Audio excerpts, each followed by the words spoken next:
welcome to the BOWTIEGUY Podcast. On today's episode, we're going to look at part 2 of the influences on student achievement that happen right in your classroom. So we're going to pick up where we left off in the last episode. And I only hit up 3 influences on student achievement. 2 were so bad that if you're doing it, you ought to go in timeout. You ought to go sit in the corner. Nah, I'm just kidding.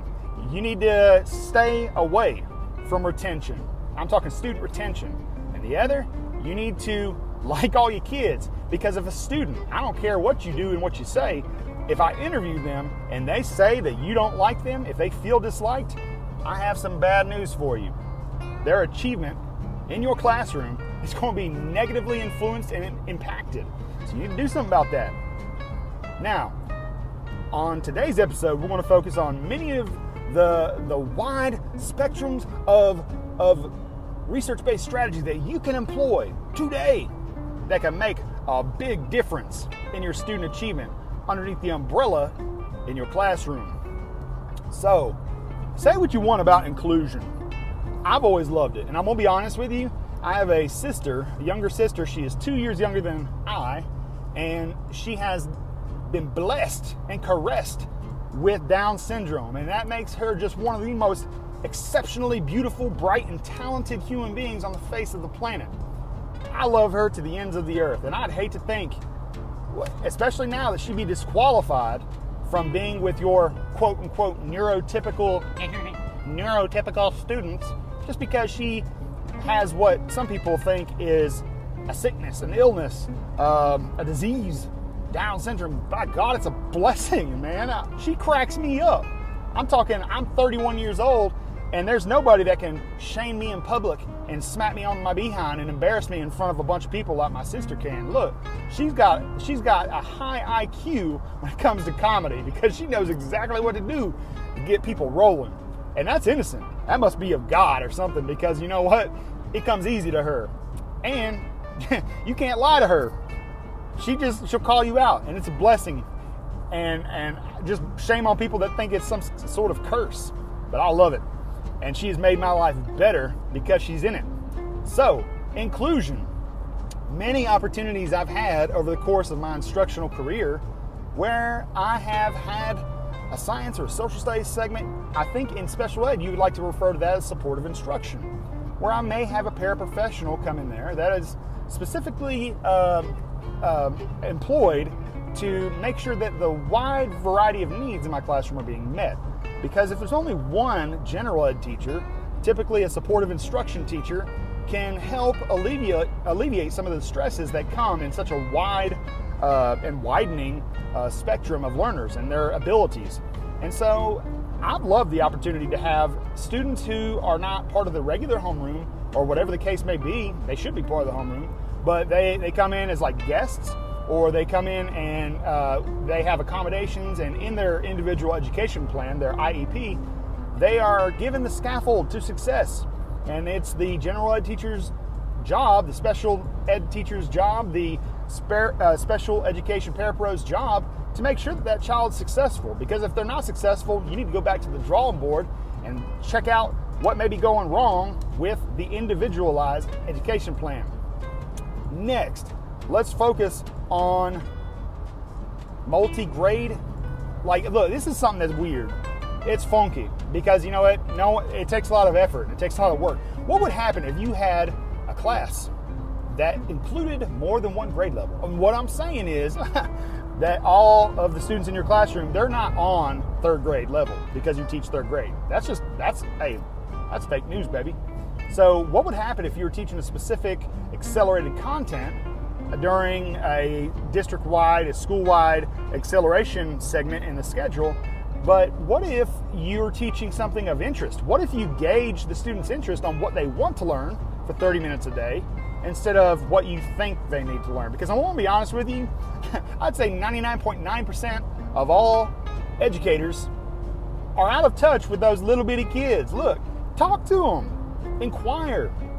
Well, how about this? Why don't you send out a survey to parents, stakeholders, about what they would like to see you teach? Now, granted, each district and state, they have some mandated standards that need to be taught. But if you're listening to my episode on chunking, and utilizing and maximizing that instructional time, hey, you come to a place in your life where you start thinking that despite the wide expectations that are levied upon educators, you could get it done. You just have to be a little bit creative and funky. And you need to have something that your students need as well. There's a certain skill set that apparently many generations of educators have missed. And I'm talking about taking risks. Whatever happened to the grit of taking risks? You know what? It's just a norm. It's just an acceptable part of life that we will fail. But why are we so doggone afraid of it? Lord, take risks and try something in your scheduled block that, hey, you may hit a grand slam. And you know what? Edison, Tesla, whoever's creating the light bulb, look, they didn't get to inventing the light bulb because they were afraid of electricity. They're afraid, so they just wanted to sit in the dark. No! They got to work, baby. So do you. So, don't be afraid. You push that envelope. Take risks. Try things out. Of course, with the permission of those in charge. Next up, I want to talk to you about something that could be big. In many schools, school districts, states, there's been a big initiative on PBIS, positive behavior interventions. Now, what I'm saying is, perhaps maybe our approach to students could be led to some enhancing that could make us better. And I'm talking us as in the relationship, us in terms of the achievement between students and teachers. So we need to recognize good behaviors and potentially highlight behaviors that are not accepted or not acceptable. And you know what? I think as teachers, I hate to say this, and I'm putting myself underneath the bus as well, we need to do a better job modeling positive behaviors. And I'll never forget, I got a story right here, it's going to check and wreck you. There's a certain beauty and experience. What am I talking about? Look, you need to cling on to those who have experience in your field. I'll never forget the beautiful Miss Phyllis Bird. She was teaching 4th grade with me, and she was in the twilight of her career. At the point where I only had the opportunity to teach with her 1 year. We taught 4th grade together, and you know what? She does not have any kids, and like education to her was everything. She was completely sold out to education. She was sold out to her kids, and you could tell she loved those kids. But I'll tell you this right now, I've never been so smacked up in my entire life by that woman.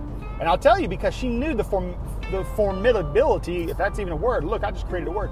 No, the formative nature of my instruction. I think at the time where I was teaching with her, I had been teaching maybe 5 years, 6 years, 7 years, somewhere in there.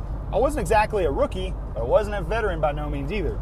And so there was a particular instance where we were out in the hallway, and sure enough, like the kids were lined up, and I had just gotten out of my mouth. I looked at my line and the rest of the kids before me. I said, boys and girls, get up against the wall. Do not talk. You know the expectation in the hallway. We do not talk in the hallway. And then the arrogance of me. Now look, most people would never do this because we're too afraid of conflict. I've never been so smacked up in my entire life. Phyllis, I started a conversation with Miss Bird in the hallway. And I don't even know what I talked about because it wasn't apparently important. I was so gobsmacked by her response to me that I was standing in a pool of my own dignity, I guess, because she humbled me really quick. Now, even though I was a grown man, I was married, had a teaching job, she put me in my place because I was having a conversation with her in the hallway, and she turned her back to me and walked away.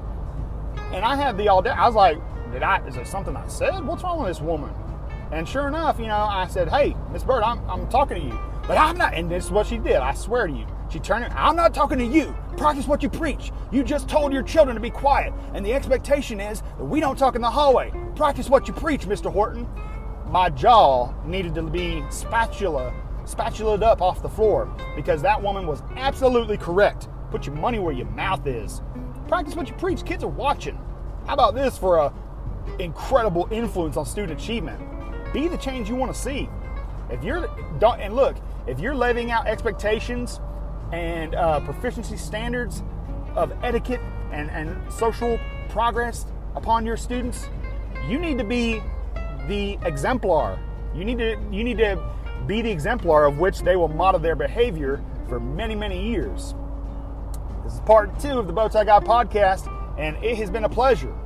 And we will check you out in episode 3, where we wrap up this 3-part series on classroom influences on student achievement. We'll take it to the hizzy. We'll see you later.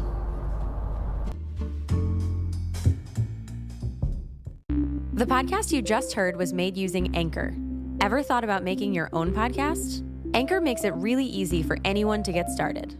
It's a one-stop shop for recording, hosting, and distributing podcasts. Best of all, it's 100% free.